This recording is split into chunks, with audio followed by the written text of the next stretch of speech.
Bună și bine am revenit la Ariana Garjuna. Lecția numărul 15. Deci am făcut recapitularea acestor capitole prin care am trecut, pentru că ne dorim să avem o imagine de ansamblu a fluxului tuturor capitolelor pe care n-am primit-o atunci când ne-am focusat pe idei individuale profunde din fiecare capitol. Și tocmai ce am discutat mai devreme despre cineva care cumva îi se plânge lui Nagarjuna spunând că dacă lucrurile astea nu există de la ele însele, atunci de ce nu a afirmat și Buddha lucrul ăsta? De ce a spus că lucrurile există dinspre ele la început? Și Arya Nagarjuna a indicat, precum a zis și cei din aici, că a fost în funcție de ce studenți a avut în fața lui. A depins de studenții lui. Și Choni Lama, înainte să meargă la următorul topic, merge la un alt topic foarte favorit nouă, și atât și poza, Sutra șlefuitorului de diamante, e foarte celebră, în chineză, cea mai veche carte datată din lume, 880. De ce am adus-o aici? În cadrul lui Choni Lama, care și el a scris comentariul asupra șlefuitorului, pe care oricum puteți să și achiziționați de la Diamond Cutter Press, pentru că tocmai ce a ieșit. Și la asta se gândea și Choni Lama, care a zis așa: apropo, în timp ce te plângi de ce n-a zis sau de ce a zis Buddha la vremea respectivă ceva, țineți minte în Sutra șlefuitorului când zice că Buddha și nu predau, nu învață. Deci nu te plânge mie. Buddha a zis că Buddha și nu predau, nu învață. Deci nu te plânge de conținut, ci de faptul că el ar trebui să învețe deloc, să predea deloc. Și bineînțeles că, după cum știm și noi și am discutat de multe ori, atunci când citești această sutră sau orice altă sutră, de fapt, ce se întâmplă e că mintea ta proiectează cuvintele pe o pagină goală. Într-un fel poți să spui că tu ești autorul sutrei șlefuitorului. Înseamnă că o înțelegi? Nu necesar, nu în mod necesar. Deci cum aș putea scrie eu o carte pe care nu o înțeleg? Karma se extinde 100% zilnic. Tu dă-ți seama de numere. Care este dobânda? Cam 1.000.000 și ceva pe zi. Deci, e o afirmație celebră în Sutra șlefuitorului. Când afirmă că Buddha când predă, el de fapt nu predă. Ce înseamnă că atunci când Buddha predă, asta vine de la tine. Am zis că sunt 5 topicuri majore în ideea de eu și al meu. Iată, primul, că intră într-o discuție mică despre care e cea mai bună modalitate pentru noi de a preda aceste idei altor oameni. Și apoi a mers în diferite alte idei despre sensul cuvântului pur.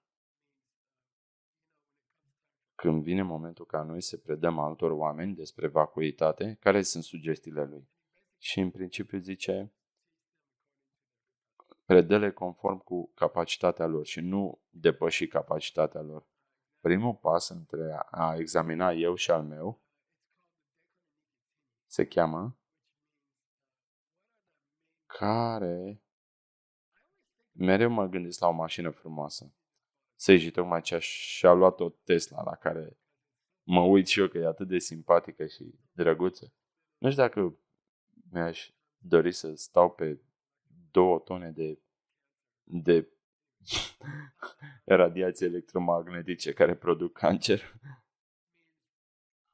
Dar zice, când vinzi o Tesla, uite, are așa o frâne speciale, are un design foarte frumos. Când nu mai accelerezi, el încarcă bateria. Deci cumva conduci doar cu un singur picior. Deci Astea sunt punctele faine despre mașina asta. Și el zice așa, hei, vrei să știi lucrurile faine despre vacuitate? Hai să ți le zic. Și ăsta e al patrulea subiect principal în care îți dă câteva puncte de interes pentru vacuitate. Și versetul e foarte celebru. Îl ai? Ia uite-l. A fost o greșeală mare în scrierile tibetane. Nu de la cei care au pus în text, dar de la inscripționările originale. O să vi-l citesc.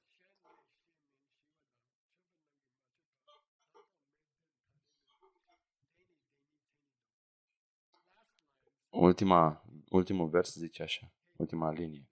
Zice, hei, vrei să știi cele mai importante indicii pentru vacuitate?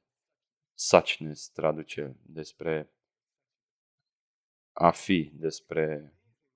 Și el zice că este incredibil. Nu e ceva ce poți să înveți de la altcineva. Nu e ceva ce poți să înveți de la altcineva. Gheșla, atunci, de ce în fiecare zi din an tu stai aici și vorbești de vacuitate și filmezi? Nu poate fi comunicat atât de direct încât o persoană o percepe imediat după ce i-a fost predată. Aproape se întâmplă, dar de obicei nu se întâmplă niciodată. Nu poți să întâlnești pe cineva care a văzut vacuitatea direct și să-ți povestească și apoi tu să o vezi. Nu. Nu e ceva ce o poți învăța de la altă persoană imediat. Ei au nevoie să te învețe din nou și din nou și apoi tu vei avea propria experiență. Să definesc aceste puncte diferite de atracție. Sunt 5 despre vacuitate. 5 puncte de interes pentru Tesla. Primul este că nu poți avea experiența directă doar ascultând cineva care îți descrie chiar și de experiența directă. Trebuie să lucrezi pe obiceiul de a elimina neînțelegerea de unde vin lucrurile. Să revizuiești pixul de multe ori. Și apoi ți se va comunica. Dar apoi, indiferent cât de mult o persoană îi place să stea lângă tine să-ți descrie, nu se va întâmpla. Nu se întâmplă niciodată. Nu ai așa multe semințe. Ăsta e primul punct de interes, dar e cumva negativ. Nu poți să o înveți doar ascultând pe cineva să percepi vacuitatea. Al doilea lucru, zice pace. Și te gândești, dacă studiezi vacuitatea, să fiu mereu, nu știu, să mă bucur de viață, să stau pe canapea și să mă... Dar pacea de care vorbește el aici nu e pacea care înseamnă a te simți bine, ci ca punct de interes pentru vacuitate, pacea aici înseamnă moarte. A rămâne în pace, a fi în pace. Moarte înseamnă Shiva în tibetană. Shiva, pace, dar acest gen de pace e al doilea punct de interes, de atracție pentru vacuitate, pace, în sensul că nu există niciun război în interiorul sticlei de a gândi că vine de la ea însăși. Nu înseamnă înseamnă că starea acestei sticle este pace. De ce? Că nu are un război în interior. Pentru că nu are natură de sine și nu a avut niciodată natură de sine.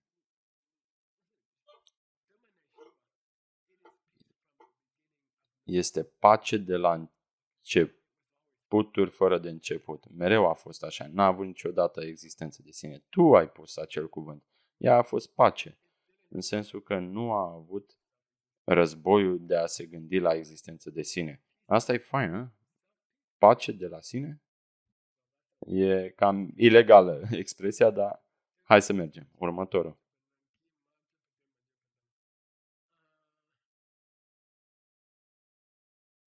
cum să o spunem, când experimentezi direct, vacuitatea nu este cu concepte.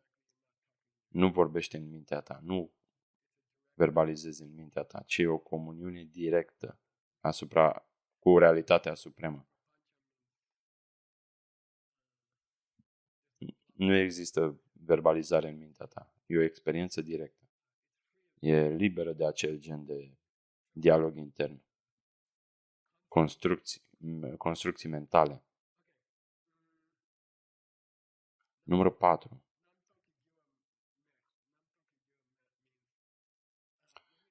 Când discuți despre calitățile vacuității, una importantă este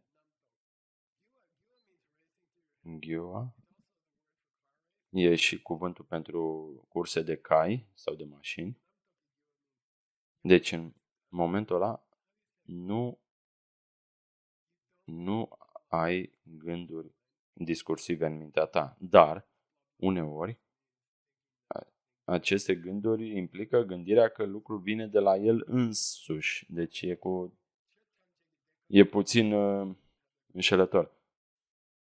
Numărul 5. Orice obiect din univers este la fel, are vacuitate precum și orice alt obiect. Și cine vede vacuitatea în mod direct, o vede în aceeași măsură pe care a văzut-o oricine în trecut. Deci un Buddha nu vede vacuitatea în mod direct mai bine decât un Arya pentru prima dată. Este 100%. Și asta este ideea că nu poți avea grade de vacuitate. Nu există 40% că șoarecele nu e în bucătărie. Fie e acolo, fie nu e acolo. Dacă nu e acolo, atunci are 100% vacuitate.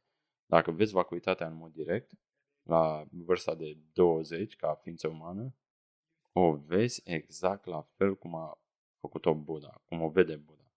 Nu e diferență. E interesant. Deci astea sunt puncte de atracție pentru vacuitate. Deci după ce am discutat aceste calități ale vacuității, el intră într-un fel de listă de calități pe care nu le are. Și imaginea este apăsarea unei taste. Adică eu vorbesc despre semințe și vlăstari, dar prietenii care chiar înțeleg grădinăritul, noi nu prea creștem lucruri. Eu când eram mic credeam că pepenele vine din magazia magazinului. Deci noi nu trăim într-o societate unde facem mult grădinărit, dar în schimb apăsăm pe taste. Deci când crezi că apeși tasta și ecranul se schimbă, crezând asta, Choni Lama zice un lucru simpatic. Zice, știi ce? Nagarjuna sare de la cele 5 calități ale vacuității la singura calitate pe care nu o are.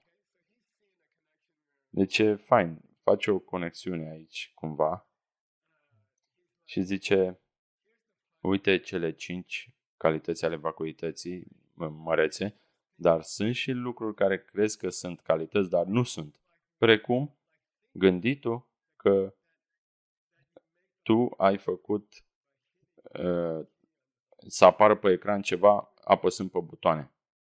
Adică să apară litere pe ecran dacă tu apeși pe butoane. Dar nu asta face ca acele litere să apară. Noi asta credem. Conexiunea între apăsatul pe taste și ceva care se schimbă pe ecran nu e o conexiune naturală pe care o vei descoperi oricând se strică laptopul. Apeși de multe ori pe taste și nu se întâmplă nimic. Acea conexiune nu e naturală. De asemenea, vine tot de la tine și se poate consuma. Și apoi calculatorul ți se strică și te enervezi că pierzi jumate din munca ta. Ok. A 5-a secțiune majoră din acest capitol, el zice, nu studia doar vacuitatea, fă și ceva. Fă ceva, trebuie să faci ceva. Nu doar studia vacuitatea. Cum trebuie să faci și ceva cu ea. Și are o poză aici. O numesc să plantezi semințe pentru Joe. Pentru următorul Joe, următorul tip. Am vorbit de fondul de pensie. E politicos pentru tu la vârsta mai înaintată. Trebuie să pui niște bani deoparte, nu? Ce s-a întâmplat? Deci am fost recunoscător că sinele meu din trecut a făcut ceva pentru mine. Baza de date. Michael la 35 de ani, 30-35, a avut cărți tipărite pentru el de Michael la vârsta de 60. Și am zis, mulțumesc că îmi dai această bază de date. E aceeași idee și aici. Când studiezi vacuitatea, nu-i doar pentru tine, ci ai grijă de viitorul tău sine, ca și când ai pune bani deoparte pentru pensie. Viitorul tău sine îți va mulțumi. Și să te vă provoc. El a zis ceva foarte interesant aici, în acest moment din text. A zis un lucru foarte incredibil, că dacă ai grijă de sinele tău viitor și dacă studiezi vacuitatea în cursurile Nagarjuna, atunci ai grijă de sinele tău viitor, pentru că vei planta semințe mai bune. Chiar dacă vei muri și vei ajunge într-o lume fără Dharma, vei crea Dharma în acea lume. Tu o vei crea. Asta e fain, nu? Foarte mișto. Ce practician despre care vorbea? Acel Buddha de sine stătător. N-am văzut pe nimeni spunând ceva atât de fain. Care e un alt motiv pentru care trebuie să studiezi vacuitatea? Trebuie să ai grijă de Joe. Joe, cel din viața următoare. Trimite-i un cadou, trimite-i ceva lucruri de studiat în viața viitoare. Și e un sentiment foarte dulce atunci când în mod conștient faci ceva pentru sinele tău viitor. Adică ca și pentru 10 ani de acum încolo. Faci ceva care, îi trimite un fel de cadou sinelui de peste 10 ani. Dar acum o faci pentru un sine pentru peste 100 de ani sau 1000 de ani. Deci faci o practică budistă din a face lucruri faine care trimit cadouri anonime sinelui tău viitor. E atât de fain, e așa o idee faină. Ca și când ai pune ciocolată în sertare din casă și să uiți de ele și mai târziu când le găsești, ia uite ce avem aici. Mulțumesc, Michael, de acum 3 săptămâni. Ok? Deci asta e o idee faină. Ce timp mai avem?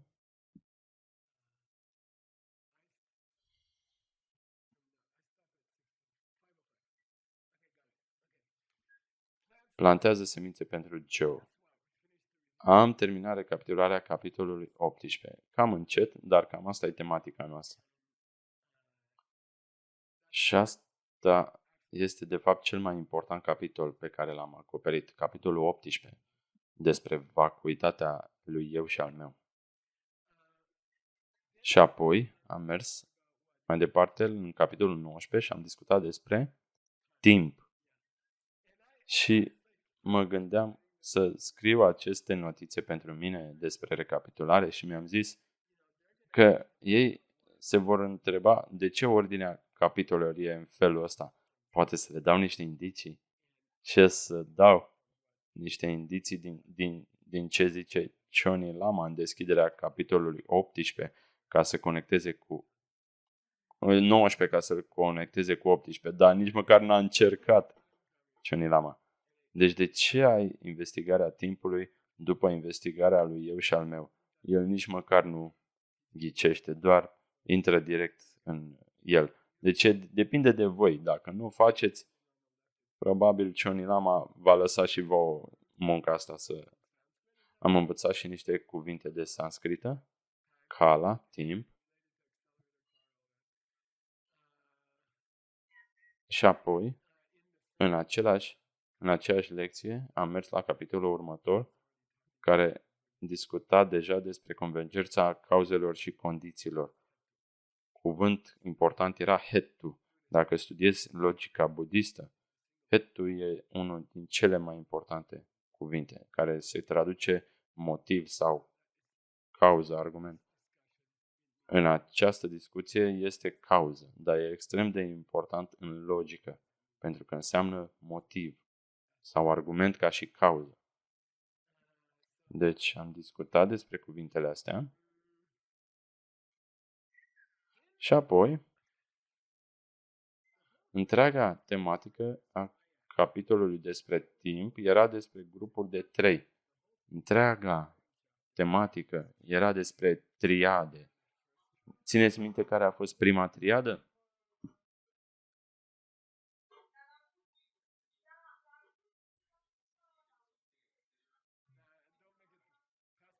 Trecut, prezent, viitor. Asta a fost.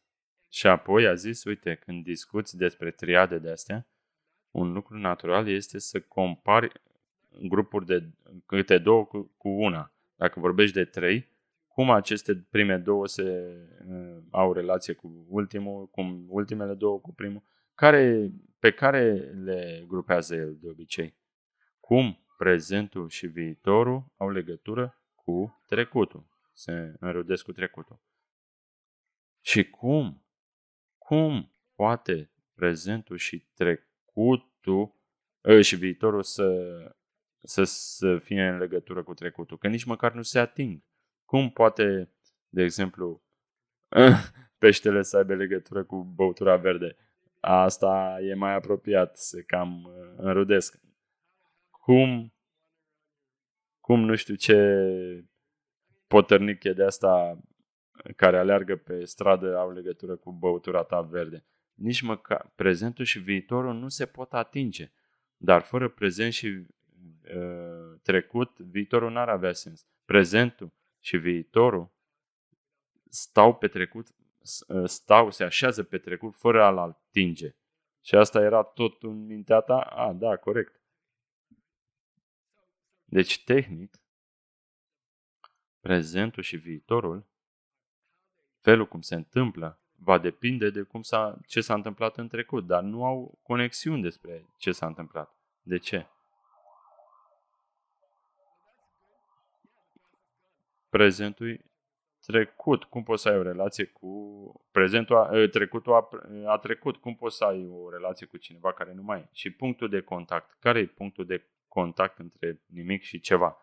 Și chiar dacă trecutul există acum și prezentul există acum, unde se întâlnesc? Deci dacă se ating, trebuie să fie unul și același într-un punct. Dacă prezentul atinge trecutul, atunci acea parte din trecut ar trebui să fie prezent. Deci e încurcat. Altceva trebuie să se întâmple aici. Am avut poze despre calendare, nici măcar nu le avem nevoie, dar ai idee, înțelegi.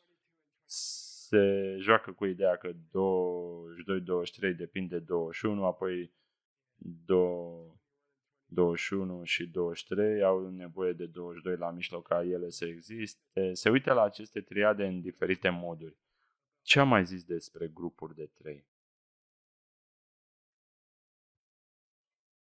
Orice grup de 3 ai, folosiți-le în sensul ăsta. El a mai dat 3 exemple. Ca și 1, 2, 3. E atât de simple încât nu înțelegeam tibetana. Ziceam, despre ce vorbește el aici? 1, 2, 3, cifre? Și apoi a zis despre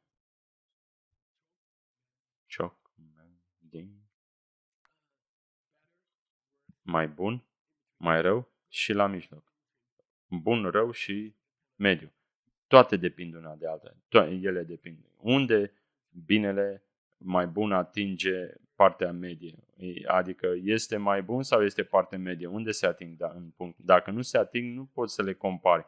Nu poți să zici că ciocolata asta e mai bună decât cealaltă. Dacă nu sunt în aceeași cameră sau în aceeași gură, o să experimentăm cu astea. Și apoi a pus întrebarea. Cred că e o persoană care sare și a zis ce se întâmplă, ce are loc mai întâi, viitorul sau prezentul?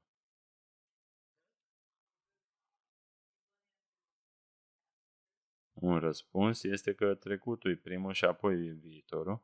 Bine. Și ce vine după viitorul, dar apoi e și prezentul. La momentul când privești, deja e trecut. Deci, ideea noastră de timp e anapoda. Și am petrecut mult timp gândindu-mă la relativitate și la Einstein și la a extinde, a contracta timpul, a îndoi. E mai simplu să le înțelegi pe Einstein dacă citești capitolul ăsta despre vacuitatea timpului. Are mult mai mult sens.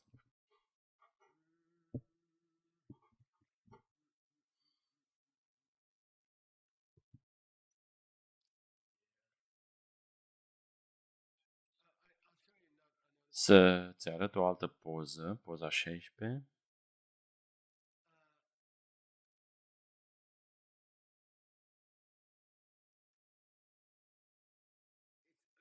E o sugestie personală. Când încerci să înțelegi mai bine vacuitatea, decât să folosești cuvântul existent prin sine, încearcă. E ca și când încerci perechi de blugi, vezi care ți se potrivește. Eu mereu zic de povestea când Veronica a fost la magazinul de cowboy și a probat 42 de perechi de blugi și n-a cumpărat niciuna. Și tipul ăla era nervos. M-am dus înapoi să-i cumpăr niște cizme doar să-l fac mulțumit, dar încearcă diferite cuvinte care ți se potrivesc și vezi care te ajută mai bine să înțelegi.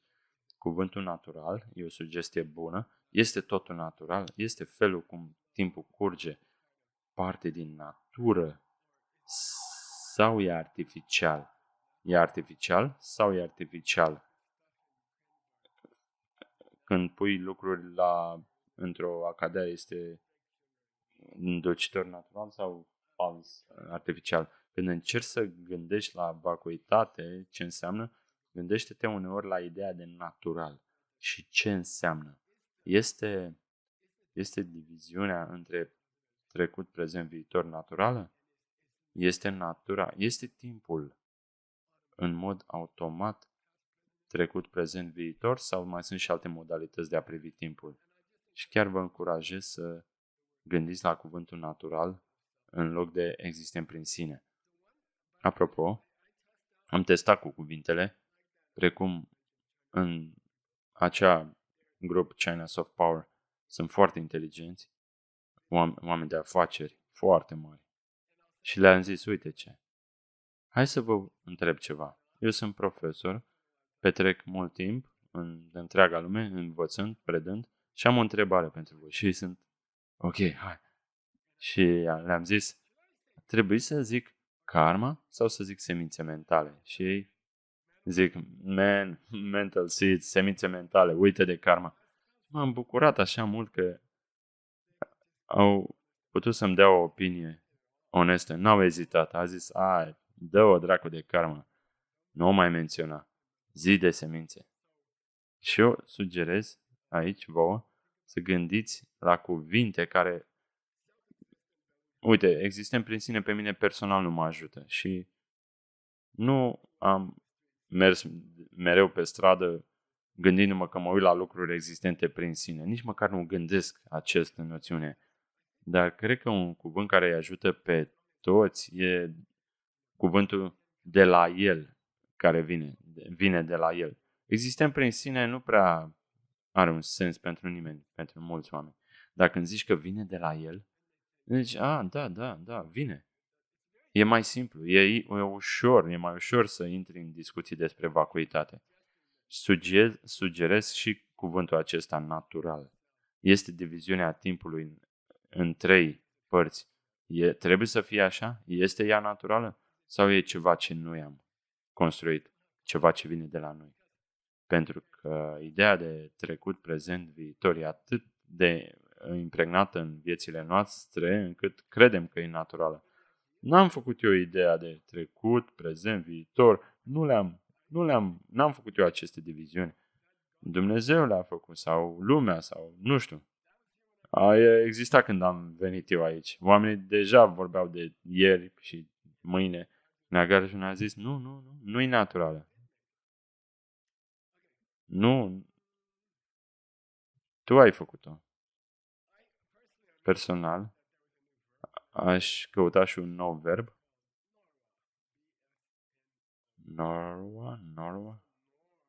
Nor. Înseamnă a face o greșeală. Și apoi a zis că indiferent care din aceste triade te uiți la ele ca depind una de alta, oare 2023 depinde de 2021 și 2022 sau 2022 depinde de 21 și 23 sau 21 de 22 și 23? Care e?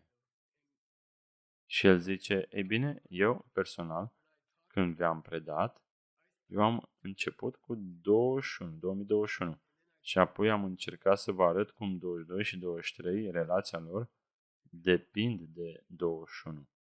Dar știi, ar fi putut fi orice. Am fi putut lua pe oricine și să ne uităm la relația. Și zice apoi, indiferent care două le iei împreună și pe care îl lași separat, norwa, pur și simplu, e un verb fain. Înseamnă, se traduce că va fi ceva anapoda. Fuck up, a zis în engleză. Trebuie să mai adaugi câteva litere în engleză. Înseamnă că lucrurile vor fi anapoda. Cumva. E un verb. A inventat un nou verb. Să vă încurce într-un fel. Ăsta e un cuvânt nou. E fascinant, că mie îmi plac cuvintele. Deci, orice combinație ei, toate o să te dea peste cap. Noroc să traduceți. Am mai analizat și alte triade.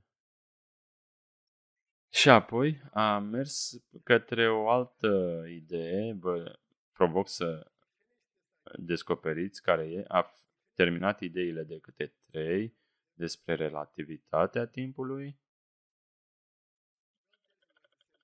Relativ e cam același lucru ideea de a veni de la tine. Ideea că cât de lung se simte trecutul depinde de cât de lung se simte prezentul și viitorul. Nu e vacuitate. Relativitatea nu e vacuitate. Faptul că timpul petrecut cu prietena curge mai încet, asta nu-i vacuitate. Relativitatea nu-i vacuitate. Și nu e adevărat că dacă n-ar fi fost suferință în lume, n-ai putea avea plăcere. Ideea asta, că e interdependentă, pe care am auzit-o de multe ori de oamenii de la Vipassana, e complet greșită. Nu înseamnă asta. În sensul ăsta, Buddha ar trebui să aibă puțină suferință ca să se bucure de bucuria lui. E o idee evident greșită. Deci, vacuitatea nu înseamnă că ceva e ceva doar prin comparație, ci vacuitatea înseamnă că tu creezi toate aceste grade. Ori de câte ori vezi grade de măsură, mai bun, mai rău, mediu, toate vin de la tine. Asta e ideea. Nu e că nu poți avea mai bun fără a avea mai rău. Deci, ar trebui să sari de pe o clădire, pentru că nu poți avea fericire pură. Trebuie să te duci să iei o doză de nefericire ca să apreciezi fericirea. Ceva de genul. Și de ce vorbesc de lucrurile astea? Stai că am uitat. Care era ideea la care s-a bătut? Ghiciți că vorbește despre timp. Și intră în următorul capitol, e pregătit să intre în următorul capitol, dar vrea să mai zică ceva în plus despre timp. Și el prezintă ideile altor oameni despre timp. S-a oprit puțin ia o pauză și zice, ei, vrei să afli ce ziceau cei din India străveche non-budiști sau alte școli budiste inferioare? Și o ia pe ideea asta. E o strategie celebră pentru Nagarjuna, că mereu ar compara conceptele lui cu concepte din alte tradiții din cultura lui, hinduși, jainism și alte culturi. Și o să zică apoi, școlile inferioare budiste gândesc la fel. Să-ți dea mai multă încredere despre școala din care face parte, descriind alte tradiții. Și iată prima. Cineva a venit din altă tradiție și a zis, eu nu știu de ce tot te încurci atâta cu timpul, pentru că noi avem definiții despre timp. Avem secunde, avem minute, avem ore, avem săptămâni, luni, secole, milenii. Deci care e problema? Avem unități de timp. Poate că sunt artificiale, dar sunt fixate. O oră are 60 de minute, o lună are 30 de zile, un an are 12 luni. Poate că sunt artificiale, dar sunt fixate. Nu trebuie să te stresezi așa mult despre timp și să-l compari cu alte definiții. Adică există o definiție. Uite, care e definiția? Un minut e 60 de secunde. Atunci ce e o secundă?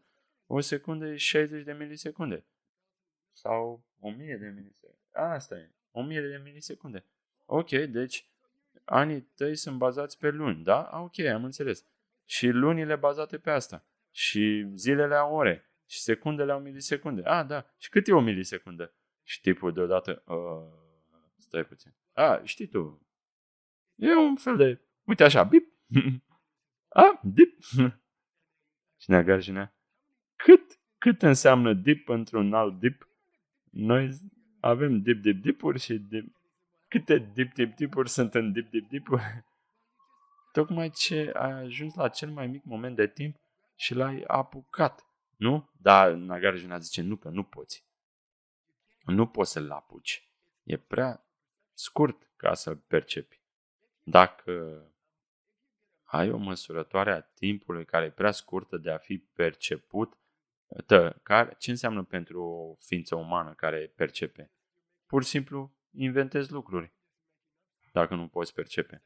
Adică eu sunt de acord că poți să definești o zi cu atâtea secunde, dar cum definești o secundă? Ok, atâtea milisecunde, dar părțile acesteia. Și tipul zice, da, nu poți să o percepi. Bun, păi ce înseamnă să ai 50 de non-perceptibile și 300 și 600 non-perceptibile? Nu-ți dai seama că totul e un bullshit? Adică tu pui zerouri peste zerouri și afirmi că sunt 50. Pentru că nu poți să definezi pe cea mai scurtă, pentru că nu o poți percepe, pentru că nu are un început și un final, un capăt la început și un capăt la final.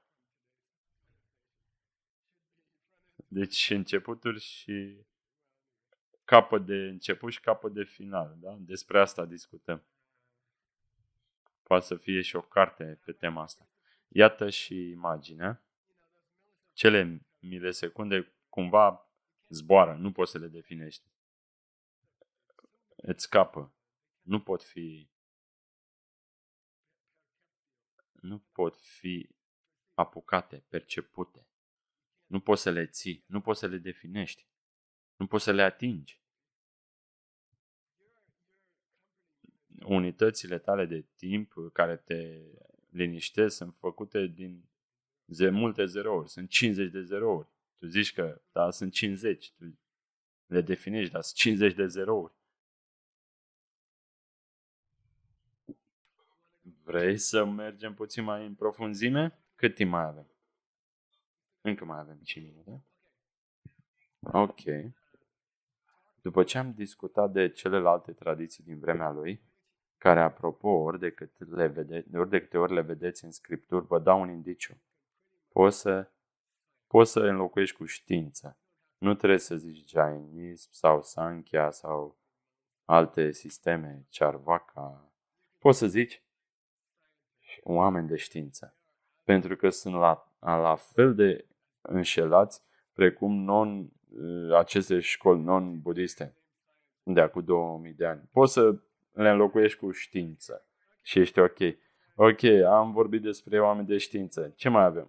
Da, ia școlile inferioare budiste sau funcționaliștii, cele 3 școli inferioare. Ei zic ceva interesant. Timpul este măsurabil și e definit pentru că îl poți conecta cu un obiect fizic, precum fazele lunii sau soarele care răsare și apune. Sunt lucruri fizice în lumea asta pe care le poți lega de timp. Și poți să zici, uite, asta e o zi, când soarele răsare și apune, acel cerc pe care îl face este o zi. Deci funcționaliștii din școala budistă zic așa.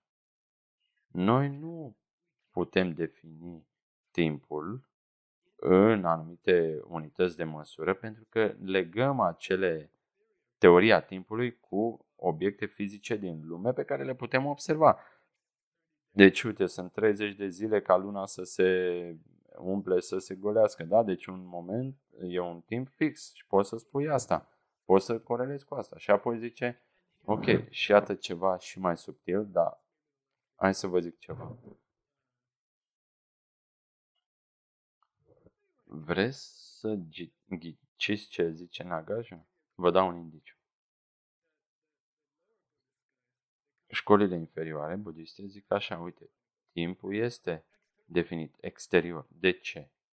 Pentru că poți să-l conectezi cu un eveniment fizic, cum ar fi etapele lunii sau stelele anumite constelații care revin din nou pe cer. Astea sunt din măsurători tradiționale Vinaya. Lunar, solar, stelar.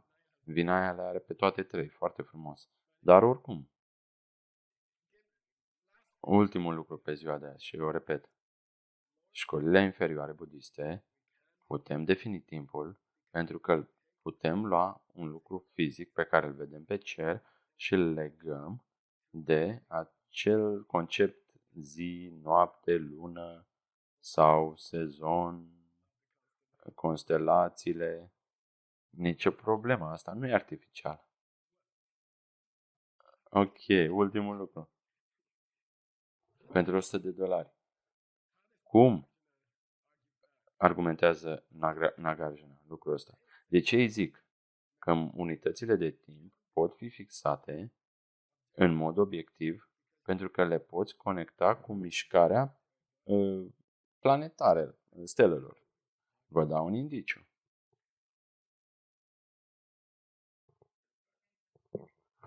Conexiunea vine de la tine. Decizia de a le conecta vine de la tine. Deci, întregul ansamblu vine de la tine. Deci, dacă o parte din întregul ansamblu vine de la tine, atunci totul vine de la tine. Este un soare care se mișcă pe cer într-un anumit fel? Da, poate. Există cuvinte denumite minute, ore, zile.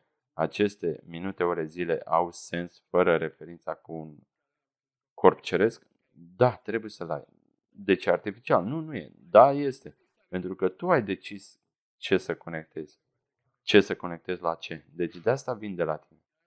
Înțelegi?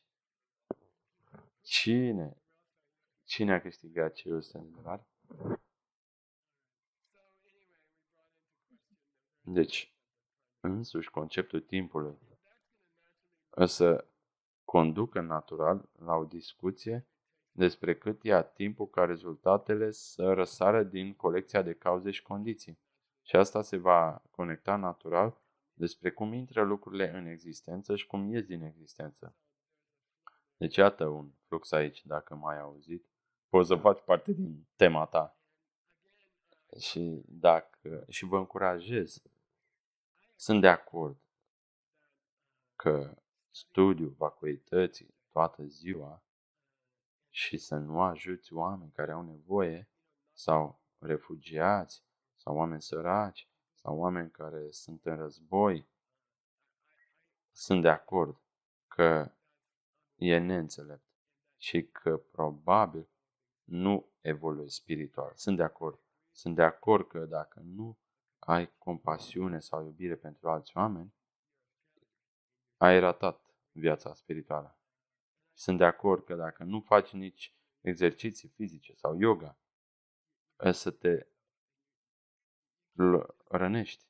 Nu poți să stai doar să studiezi vacuitatea toată ziua. Sunt de acord. Dar dacă nu petreci timp de calitate și tot repet prietenilor mei apropiați, îi zic, Gheșela, uite, mă mai uit din când în când la cărți, sunt ok. Și eu zic, da, ai timp de calitate. De la 8 la 11 dimineața, să zic, ăsta e timpul de calitate. Conștient, oferi timpul tău de calitate acestor cărți. Și îi zic, nu cred. Și ce vreau să zic? Studiul vacuității nu e singurul lucru pe care trebuie să-l faci pentru a deveni o persoană mai bună, dar e ceva necesar ca să devii o persoană mai bună. Și dacă sar peste, pentru că ți se pare prea intelectual, atunci faci o greșeală majoră. Trebuie să folosești părțile din mintea ta care nu sunt simțuri fizice pentru a vedea lucruri mai profunde. Trebuie să dezvolți mintea ta ca instrument de percepție pentru a vedea lucruri mai profunde. Dacă nu practici, gânditul ăsta despre vacuitate, nu o să vezi vacuitatea. E imposibil, nu se întâmplă. E un mușchi și ăsta, trebuie să îl exersezi. E ca un exercițiu de yoga cu ochii, știți cum e? Faci așa, chiar te ajută să... Și poți să dezvolți și mușchii și alte, dar să crezi că nu trebuie să exersezi mintea ta pentru a avea o viață fericită, e o mare greșeală. Deci, sapă mai mult în ideile astea. Marea înțelegere e cu prietenii. De-aia budiștii petrec 3 ore pe zi cu dezbateri și vedeți multe poze cu oameni care sar și țipă, dar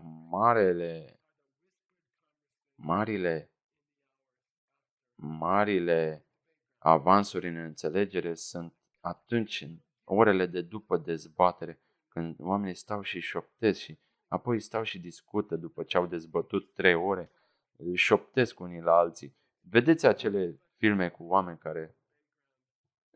care stau și dezbat. Dar sunt și anumite perioade când vine noaptea și au încheiat dezbaterile și oamenii pur și simplu stau la discuții. Zic, băi, tu ai înțeles chestia aia? Eu nu prea am înțeles-o. E foarte frumos acele discuții. E crucial să te întâlnești cu prietenii tăi și cu alți studenți.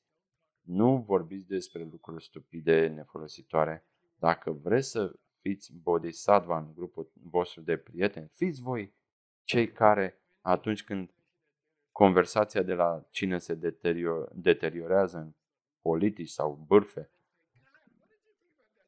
atunci adu ideea, băi, voi ați înțeles capitolul ăla 21 din Nagarjuna și atunci declanșezi o conversație și e frumos să fii tu cel care în mod secret declanșează aceste conversații. Încearcă să fii tu acea persoană cel gen de persoană care când ești cu prietenii tăi Dharma, încearcă să, în mod secret, să ghidezi conversația către ceva mai cu sens, cum e vacuitatea. E o abilitate esențială. Ar trebui una din perfecțiuni să fie asta. Cum să schimbi conversația în ceva folositor.